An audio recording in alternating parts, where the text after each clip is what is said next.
તો પંચમહાલના શહેરા તાલુકામાં કડાણા ડેમ વિસ્થાપિતોની જમીન પરથી દબાણો હટાવવામાં આવે છે, ત્યારે દબાણો હટાવવા માટે તંત્રએ લાલ આંખ કરી છે. તો શહેરાના ડેમલી અને બામરોલી ગામે દબાણો દૂર કરવાની પ્રક્રિયા તેજ કરવામાં આવી છે.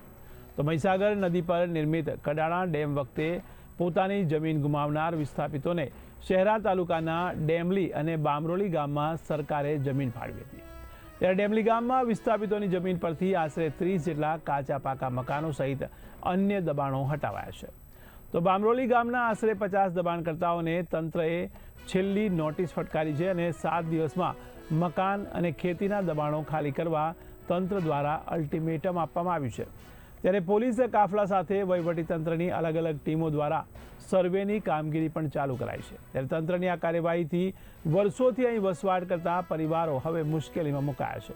તો દાયકાઓથી રહેતા પરિવારોમાં ચિંતા ફેલાઈ છે.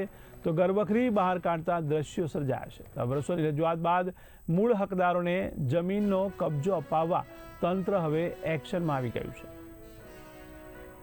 આજથી વર્ષો પહેલા કડાણા ડેમ જ્યારે બન્યો ત્યારે તેના આસપાસના ગામોના જે વિસ્થાપિત લોકો હતા, અસરગ્રસ્ત પરિવારો હતા, તેમને અહીંયા પુનઃવસવાટની જે જમીન આપવામાં આવી હતી, જેનો કબજો જ્યારે ત્યારે સુપ્રત કરવામાં આવ્યો હતો અને ત્યારબાદ એ કબજો નહીં જળવાતા હાલ સુપ્રીમ કોર્ટની અંદર જે કેસ ચાલી રહ્યો છે, તે અનુસંધાને અમને મળેલા માર્ગદર્શનથી માનનીય કલેક્ટર સાહેબ, માનનીય એસપી સાહેબના માર્ગદર્શન અને સુચારુ વ્યવસ્થાપનની અંદર ડેમલી ગામે અને બામરોલી ગામે કડક પોલીસ બંદોબસ્તની અંદર સંપૂર્ણ શાંતિ અને શાંત વાતાવરણની અંદર કાયદો વ્યવસ્થાની સ્થિતિની અંદર જે વ્યક્તિઓએ વર્ષોથી સ્થળ ઉપર દબાણો કરેલા છે, ખેતી પ્રકારના કે કાચા પાકા મકાન ખૂંટ મારી એ જે પ્લોટ આઈડેન્ટિફાઈ થયો છે તેના અસરગ્રસ્તને સ્થળ ઉપર બોલાવી પોલીસ બંદોબસ્તની શાંત અને પ્રત્યક્ષ હાજરીની અંદર કબજો સુપરત કરવાની પ્રક્રિયા વહીવટીતંત્ર કરી રહ્યું છે.